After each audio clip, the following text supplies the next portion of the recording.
Wait, that was the joke? Yeah. Oh, I'm sorry. going to talk out of both sides of my mouth, unlike Eddie Redmayne. Oh. Okay, edit that as you see fit, because that fell flat the first time, and this feels like pity laughter now. No, I didn't understand what you said the first time. Anyway.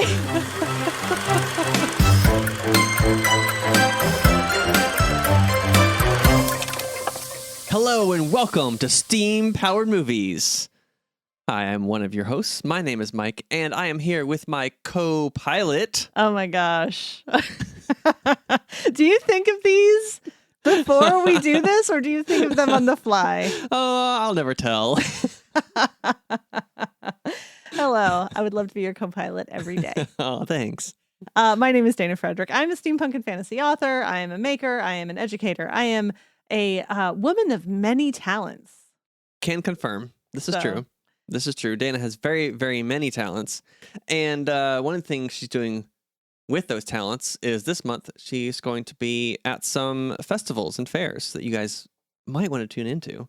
If you are in the Columbus, Ohio area, the Columbus Book Festival, July 12th and 13th. Or if you're in St. Louis, Missouri, Geekcraft St. Louis is July 26th and 27th. So if you're near those places, come by and say hi to Dana.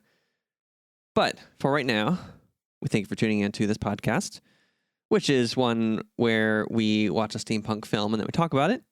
And this time, we watched The Aeronauts from 2019. It was an Amazon Studios production. I didn't really know that this existed.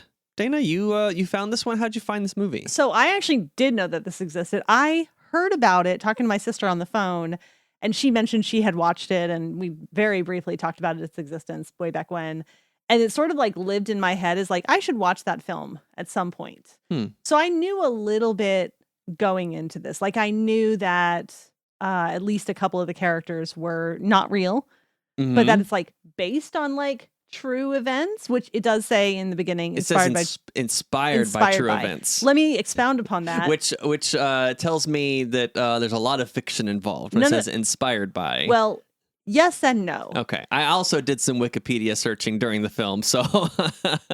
So the film is inspired by the book Falling Upwards by Richard Holmes, which is described as a nonfiction book. Right. And it's historical. Where did my internet go? The internet is always there, Dana. You lie. You didn't lose the internet. It lost you. I don't know. So basically, the description of the book is from ambitious scientists rising above the clouds to analyze the air to war generals floating across enemy lines. Richard Holmes takes to the air in this heart-lifting story of pioneer balloonists. Falling Upwards asks why they risked their lives and how their flights revealed the secrets of our planet. Their stories range from early ballooning rivals to the long-distance voyages of American entrepreneurs, from the legendary balloon escape from the Prussian siege of Paris to dauntless James Glacier, who's in this movie. Yep. Who in the Real 1960s? Yeah, so he was real. Yep. Who in the guy. in the 1860s flew 7 miles above the Earth without oxygen. Yeah. So. Smart. Yes.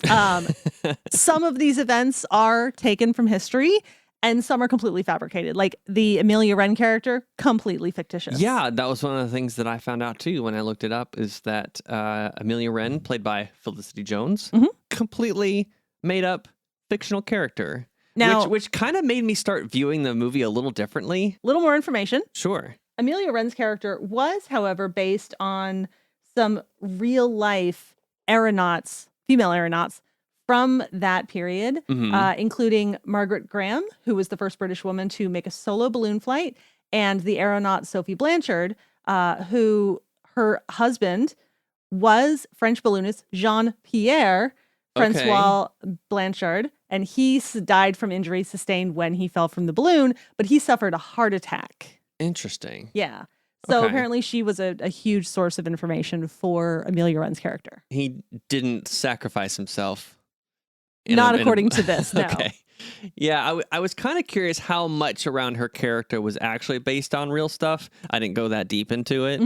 But yeah, that's interesting that part at least had some basis in reality of giving her that tragic backstory, which opens the film.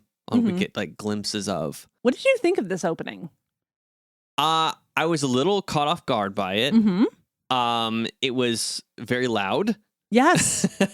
Because it was like the loudest part of the middle of an action scene with loud bursts, and then it was quiet. And then it was loud bursts, and then it was quiet.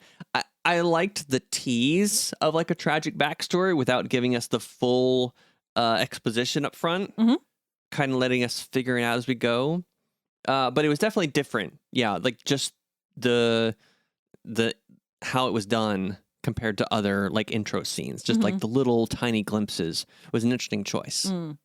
Yeah. I didn't hate it. I do find the format of this film really interesting. Yeah, that's one of the things that caught my attention as well.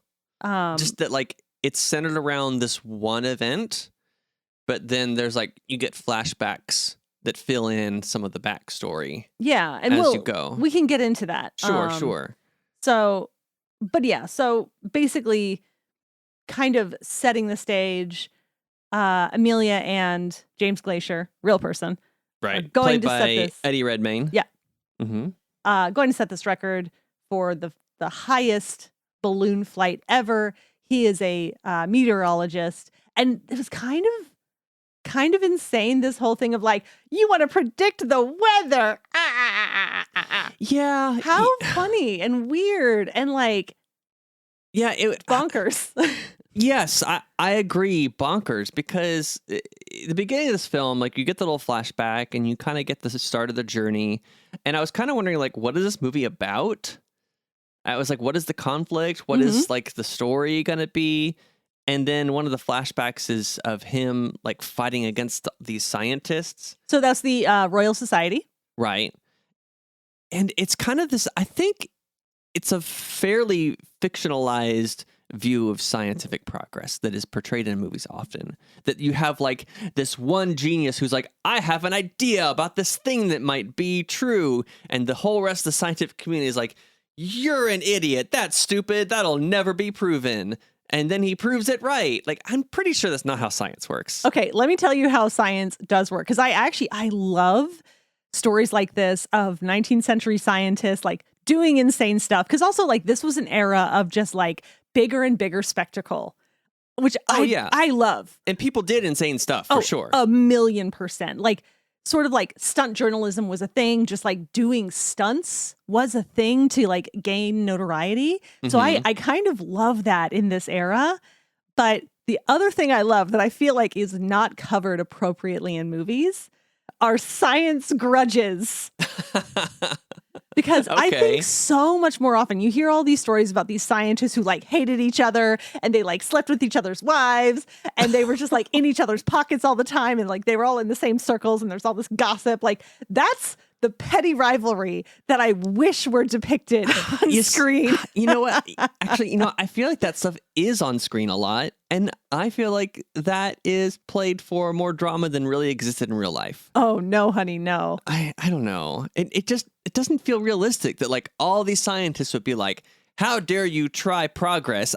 I would think that scientists for the longest time are curious people. They're like, yeah, maybe that is true. Let's test and find out. Okay. Come on. I agree with you. You are correct. But also, scientists are also human and humans are petty AF. No, that's true. But like with Galileo, like we hear all these stories about, like they thought he was like an idiot for thinking that the earth revolved around the sun. Actually, at the time, that was not controversial.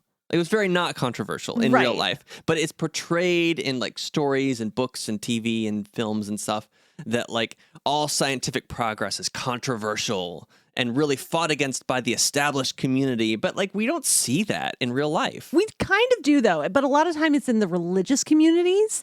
Like, I don't know if you remember when stem cell research first was becoming a thing like 20-ish years ago. Yeah. And like religious communities were in an uproar about stem cells. Cause like, I guess at the time it was sort of thought the only place that you could get them were like baby fetuses, basically. And they were like, no, like everybody's going to want to get an abortion now or whatever. Something like that. But in fact, like we found out like you can just harvest them like from your nose or whatever. Yeah. No. Yeah, that part exists, but I don't know. I feel like it's like an overblown thing in movies. So I found that like a little bit boring. But so I'm glad that when the movie progressed, it was more about just the story of this historic journey that they went on. And that's like the entire framing of the film is this one balloon flight that happened that, you know, the guy, James Glacier actually did with his real life co-pilot was Henry Coxwell, who actually did save him when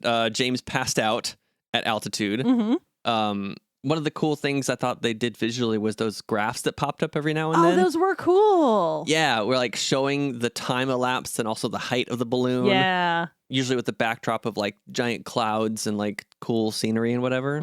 Yeah, I liked that. And near the end, they showed the graph with like the dotted line at the top because, yeah, in real life, they're not exactly sure how high they went. Yeah. Because, again, he passed out after making some reading and then made some more readings on the way down. And it's kind of a guess how high they actually went. But they definitely broke the record. Yeah. For sure. Very much so. By a lot. So, yeah. I actually really like kind of how simplistic all of this was. Like, you have the tragical backstory and a little bit of telling of how, or showing, I guess, of how like they got together and stuff as like a partnership. But yeah, otherwise it's mostly just a survival story of them going through this insane adventure that no one had ever been on before. And I kind of like that. Yeah, I did too. And another thing I liked about the flashbacks is that they were mostly just like hard cuts. And it was giving you information that was useful at the time. But it wasn't doing a thing that a lot of movies do, which is reminds me of like Family Guy, like cutaway scenes where it's like, I see. That reminds me of the time that I, you know, saw a hamster in a dryer or something. Oh my gosh. Sorry, that was the first thing that came to my head for some reason. I was like, wait a minute, I don't have an example for this. I got to think of something. Anyway, but it wasn't like character says something and then we cut away to scene that explains why a character said the thing. It was less spoken out loud. It was more just, here's the appropriate time for this information. And now when we cut back to the present time, like you will get more out of the next scene because you have that information. It's not as like obviously called out or called back to. It's just inserted at the right time. And I like how they did that. It was a pretty tidy film. Like I know that we talk a lot about like craft and how movies are like built and constructed and stuff. And this one, like, pretty tidy and straightforward. It was very clean. Yeah, it wasn't that long either compared to a lot of films these days. I just looked it up because I was like, it didn't feel very long. It was 1 hour and 40 minutes. Okay. Yeah. I feel like anything under 2 hours now is like a reasonable length film. I think it's a surprising length film, to be honest. Like, usually I'm thinking like that's like a kid's film or something. Yeah, maybe like an animated family movie or something. Right. Is 90 to 110 minutes. But yeah, you're right. It didn't feel bloated. Didn't feel like there was a lot of extra stuff thrown in, even though they did kind of fill out the story with the fictional elements, as far as, you know, her character and how they met, which obviously was made up because she was made up. But yeah, it wasn't like too much. And I will say, I think they did a good job of kind of telling you a lot without straight just telling you these things. Like, so Amelia and James did have a conversation about kind of her method versus his, where she's like, you have to put on a show. Like, these people are here for entertainment. And he's like, I'm here for the science, which, by the way, like, on the one hand, I found him very annoying. Right. But on the other hand, I was like, I am here for this level of nerdery. Like, I found him annoying because he does not seem to grasp like his own male privilege. Like, yes, I know that there's a whole class argument going on there too. Like, he doesn't come from money. And I think that there's a lot that they say about that in this film very succinctly, and I like it a lot. But I was very annoyed when he like doesn't at all seem to understand, like, she has her own different challenges as a woman.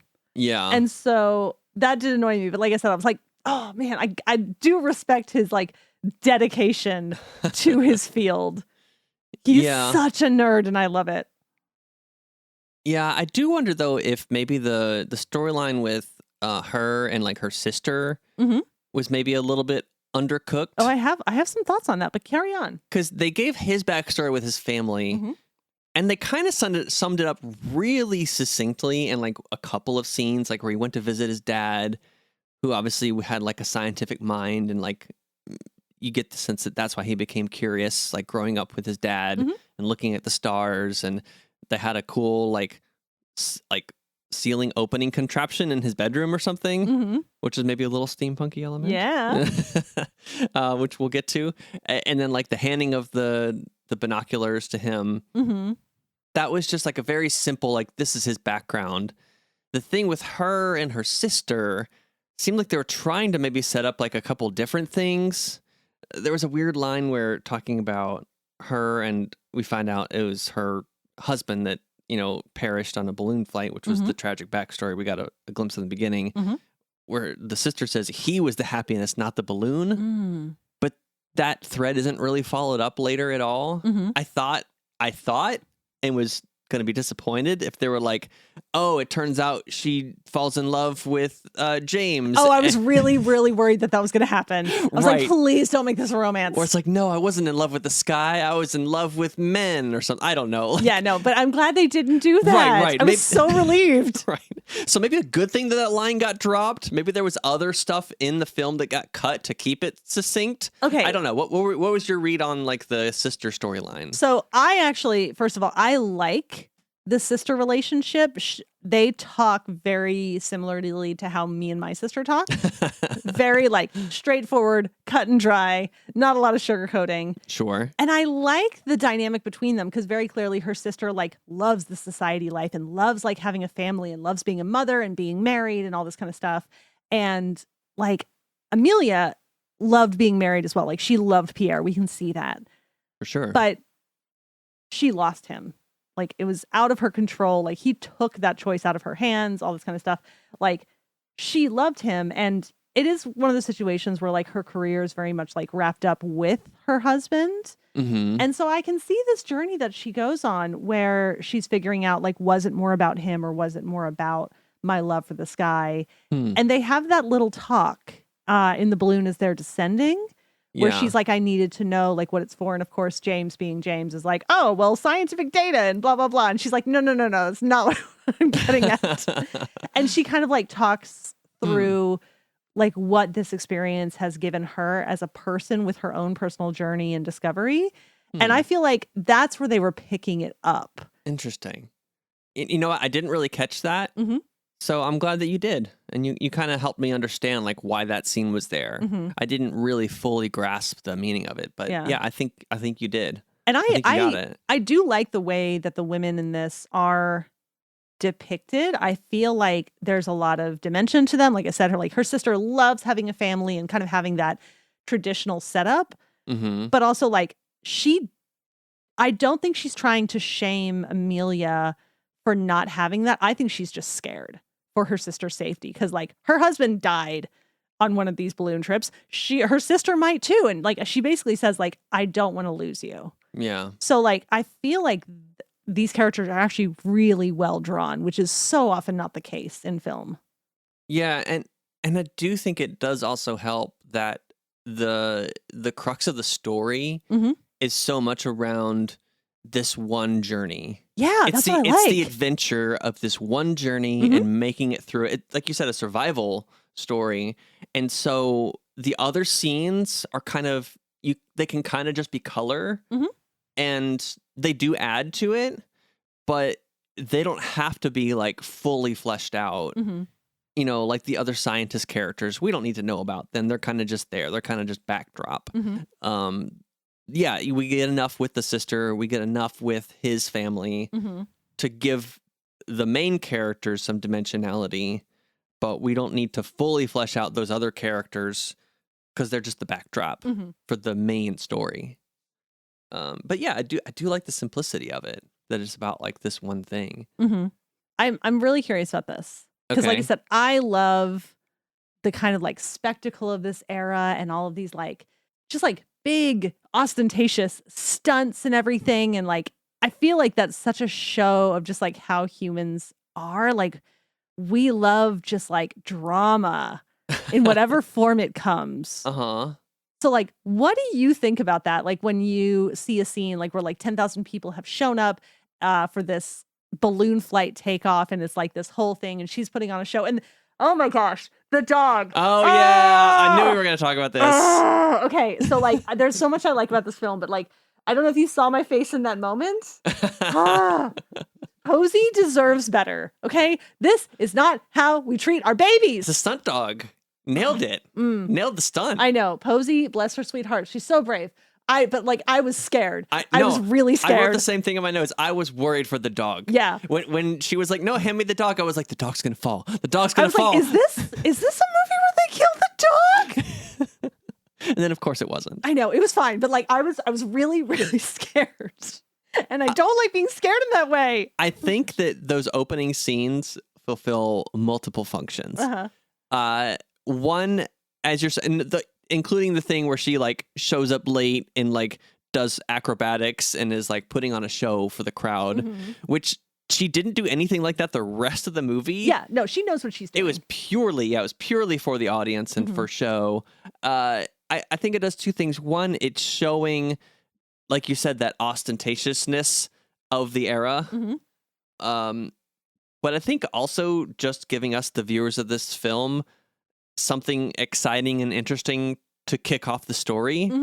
Because it might have been a little bit dry if they were just like, yes, and we show up for this launch of the balloon. And yes, there are people watching, but it's not very exciting. Like, I think the movie's trying to draw us in with some sort of spectacle and energy, just like a high level of energy. And the thing with the dog, just like another like adrenaline rush thing. Yeah. Which this movie, I think, actually does well pacing those out and giving us some really intense moments. Yeah.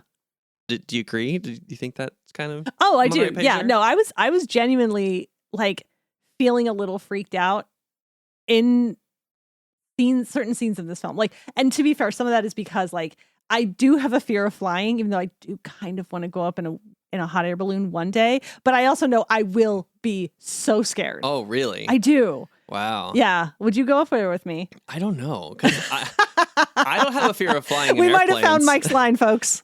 I don't love heights.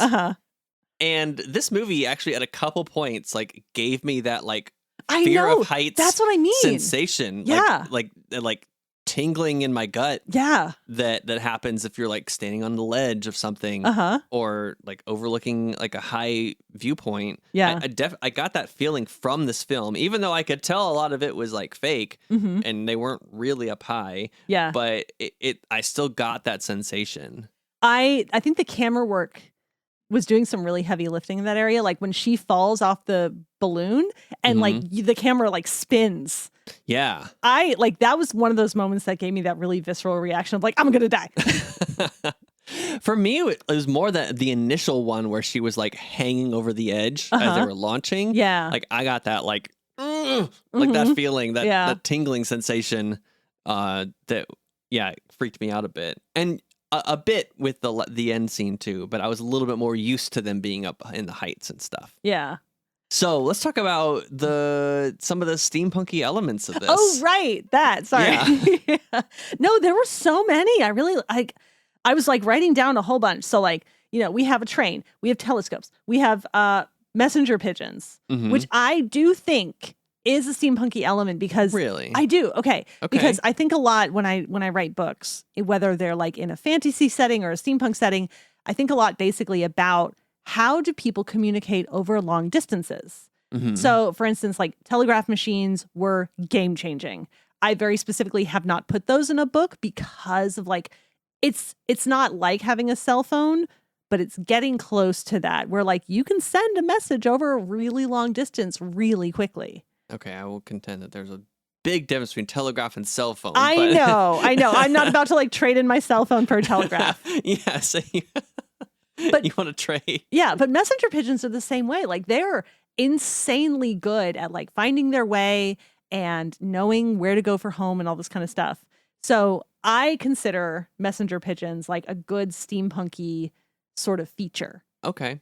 And at least one of them dying was part of the true story. Oh, 2 died. Yeah. One was like almost dead when he like threw it out of the balloon and you just see it plummet to earth. Yeah. There's a lot of animal cruelty in this movie.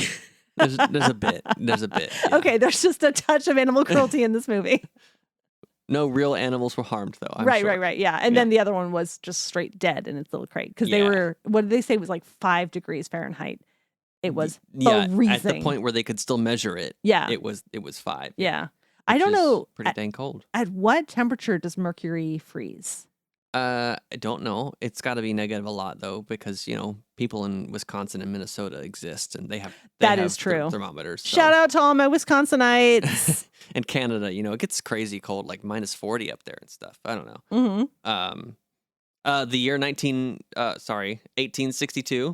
That's Victorian Oh, era. it's smack dab in the middle. Yeah, we have crinolines. Like the fashions and the clothing were amazing. The boots, we had all the hairstyles and hats and sleeves and all sorts. So love all of that. Watches and clocks and gadgetry. We had the gauges and dials that he was like measuring stuff with. Oh no, I think like all of the steampunky stuff was there. Like hot air balloons, I think, are inherently Don't forget steampunk. the airship. Yeah.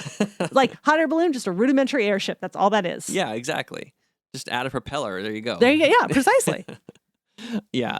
Right in the steampunk zone, I think, throughout, time period, aesthetic, looks, everything. Also, a fun fair. I love a Victorian fun fair. They were so wild and weird.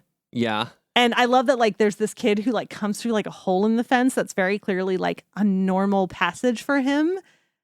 Mm-hmm. Like, I love all of it. Like, all of this is so cool. Yeah, another, like, kind of half-baked character, but it didn't really matter. Kind of just shows up for a scene or two. I think they were kind of addressing class issues in that without straight addressing class issues. Mm-hmm. Where, the kid is like, I'm not going to steal your spyglass. And the friend, John True, is like, I did not assume you were going to steal it. Himesh Patel, the actor. Yes. Mm-hmm. Yeah, I did notice that this film did not address any issues of racism, which I kind of don't hate because that is the world we all dream of, is a world without racism. There's sexism for sure in this, but like there were black men in the Royal Society, there were Indian men, and I don't know at what point they were allowed in, but I feel like 1862 was a little early. Yeah, maybe. But you know what? I'm also happy that not every piece of art has to address every single thing. The world is full of issues. Yeah. I understand. Yeah, I'm okay with some movies tackling some things and ignoring others because that's not what they're focusing on. So right. I have no problem with that. Mm-hmm. Fun little science fact. Mm-hmm. Some butterflies do indeed fly up to 17,000 feet. Oh, yes. Which is, I had that one scene with the butterflies. Yeah. I did a quick little search. They have been recorded up to 19,000 feet. Uh-huh. And it is the smaller ones that make it up higher because they have less weight to have to carry. But it is unusual. Yeah. The usual range for butterflies is like 350 to 600 feet. Mm-hmm. So a lot lower than that. But it is possible and does happen. But especially during like migrations is when it's more common. So there's your little butterfly science fact that got thrown into this film. I love that you've brought this. Thank you very much. I would also like to contribute a fun science fact. Oh, yeah? Because while we were watching this, I also looked up another critter that's known for high altitudes. Oh, which one? We didn't see them in this film, but I'm just aware of their presence and they're very cool. So bar-headed geese, I think they fly higher than any other bird, but they've been known to get up to 29,000 feet. Wow. Yeah. That's crazy. And again, it's during migrations. That's crazy like high. Over Mount Everest. Yeah. Huh. So, fun fact. I had no idea. Look, we're ready to enter the Royal Society. We're here for it. Yeah, you're right. We are qualified. Yeah. Because we know science facts. We know fun stuff. Any other fun things that you liked about this film? So, and this is kind of my only real critique of this. There were. Oh, I'm gonna pick some nits in a minute. Okay, all right. Get ready to pick your nits. All right. So like, first of all, I'm very concerned about the folks down below as they're like pitching stuff out of the basket and then also pitching the basket itself. I'm very concerned that these are landing on people somewhere down below. I mean, as long as they're not over a city, odds are they won't. I did think about that for a second, but you know, you kind of do what you got to do. I mean, London's a big old place, so I don't know. But also, like, we do see a heavy dose of plot armor at the end. Yeah. Like, at the end? I think mainly at the end. Okay. Like, when they come down in the balloon and they're using it as a parachute and they're coming in really fast, and Amelia basically hits the earth elbows first. Yeah. Yeah, one of my nits to pick was maybe not go face first into the trees. Yeah, yeah. Like I do think maybe could they not have stood up? I mean, I know like when you're going that velocity, you're screwed either way, but going face first seems like a bad choice. At this point, we're just talking about how the movie did the drama. So yeah, it's not how it actually happened. Yeah, they're like, look, we're wrapping it up. Don't worry about it. That was one of my things too. Yeah, pick some more nits. I wonder if they knew how to end the film because it randomly goes into narration and then like a scene of them on another flight. They're just like, and let's wrap it up with like a pithy saying or something. There was no narration the whole rest of the film. It only comes in at the very end where her character, Felicity Jones's character, Amelia, does the voiceover for the very end. Yes, so. Yeah, I think that it didn't know how to end it. You know, I kind of don't blame them for that, just because in a way we're kind of ending the film with inertia in more ways than one. Yeah. Like we got inertia coming in hot on the balloon itself.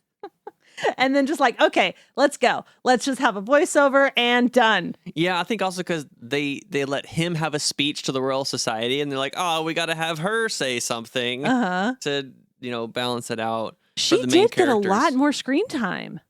Yeah. Like, yeah. I kind of like that. Again, I feel like this film, like, in a lot of ways, did a good job with their female characters for once. I'm very impressed. Well, except for the part where one of the scientist guys says, we have a policy towards the fairer sex.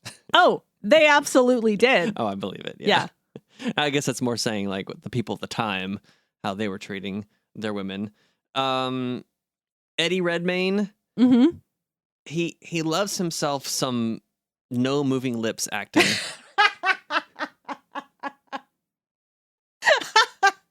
I'm not gonna lie, I had similar thoughts there at the end. Yeah, he loves to just talk through barely open lips and not move much of the rest of his face. I really noticed it when they were like up in the high heights and it was super cold, but kind of throughout the film, he did a lot of this like murmury, barely opening his mouth acting. I know what you mean, because like at the end when he's doing his big speech, I was like, what is wrong with his face? Like, did he suffer a stroke when he was up there? Where like, and now like part of his face is a little bit paralyzed? Like, I don't understand this choice. No, I think that's just Eddie Redmayne acting. You know, Keira Knightley does the chin jut. You know, just like, but and Eddie Redmayne does he keeps his lips together and barely moves. Yeah, he did the same thing in Jupiter Ascending. I did not see that film and I refused to. You didn't watch that with me? No, I thought you did. Well, yeah, it's very much the same thing. I assume he also did that in The Theory of Everything, where he played Stephen Hawking. Oh, I didn't see that either. Whose co-star in that film was Felicity Jones. Oh, no way, that's very cool. Yeah, they were paired up in both these films. That's neat. Yeah. So I guess they hope they like working together. Yeah. I actually kind of like when that happens because it kind of feels like, oh, like, you know, I'm doing a project with like a friend of mine or whatever. Yeah. I don't know why. Like, I have no idea what their relationship is. They might hate each other. I hope they don't. I like, assume they're friends. If you show up in more than one movie where you're like co-starring together, I assume you at least like each other. Right. Yeah. So yeah, like I said, I have like no evidence of this, but to your point, because I hear, what's his name? I've heard, and this is just what I've heard. I'm not saying this is true. What do you have to say? Okay. I've heard that The Rock is a real pain to work with. Okay. And that like, I'll let you put that out to the world and, you know, deal with the consequences. I don't know. Like on screen, he seems like a very cool dude. And I've heard like on the internet, so, you know, take that with a grain of salt, that like in person, he's super nice. Mm-hmm. But I've just heard that like as a co-star, he can be a real pain. Again, I have no evidence for this. I have barely any sites. I have barely any sources to cite except the internet. Are you talking about the story of when on Hobbs and Shaw or all the Fast and Furious movies where like he and Vin Diesel both have a thing in their contract where they can't lose a fight or something? Wait, what? You haven't heard the story? No, what is this? Yeah, no. Give me the gas. Again, sources, the internet. Dubious at best. Right. Yeah, that like The Rock and Vin Diesel, like neither one of them is allowed to lose a fight on screen. That cannot be real. So if you go back and watch movies with them, like where they're head to head, like they fight, but neither one of them wins. It's always like sort of a draw. So neither one of them loses. I'm so this is like the sort of petty stuff I was talking about. Yeah. And I love it. I love this sort of petty rivalry. Yeah, so I mean, some people who are big stars might have big egos, and I think that's understandable. Mm-hmm. It's explainable. Uh-huh. Is it good? Probably not. Okay, but I'm gonna sort of talk out of both sides of my mouth here, unlike Eddie Redmayne. Oh, come on. I thought that was going to get a bigger laugh. Wait, that was the joke? Yeah. Oh, I'm sorry. going to talk out of both sides of my mouth, unlike Eddie Redmayne. Oh. Okay, edit that as you see fit, because that fell flat the first time, and this feels like pity laughter now. No, I didn't understand what you said the first time. Anyway,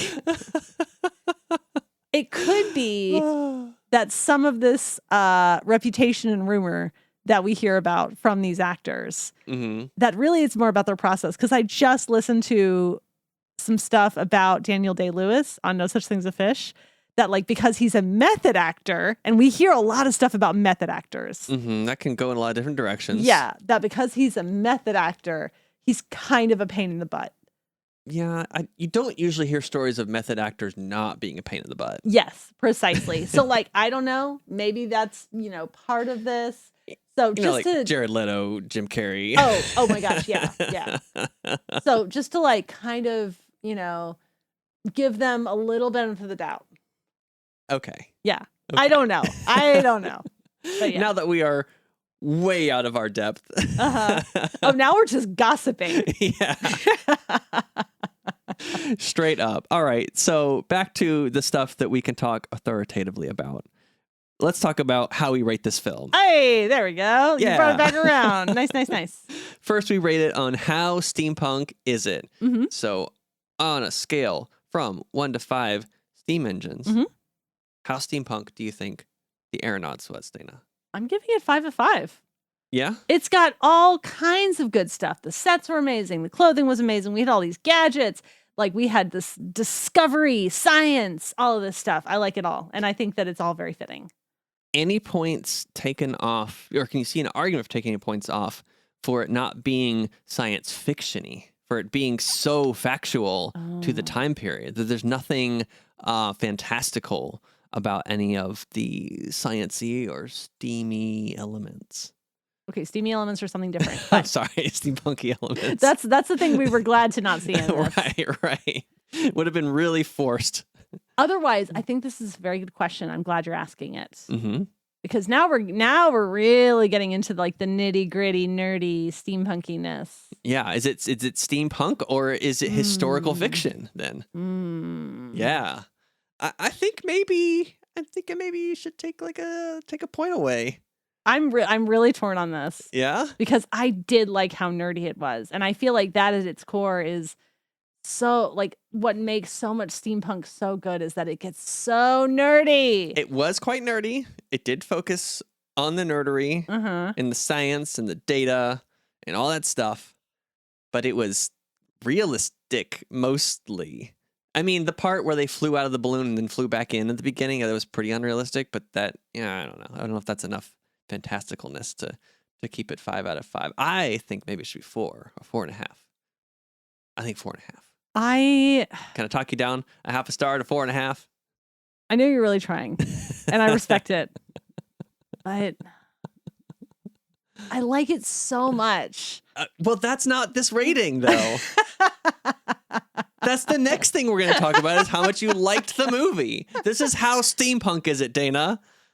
We have to be objective here. That's what the people came here for, is our objective opinion. I'm pretty sure that's not what they're here how for. Yes, I'm going to say. They're here for objectivity. Yep. Y'all are only here for the really serious discussions. I know. So sorry we deviated.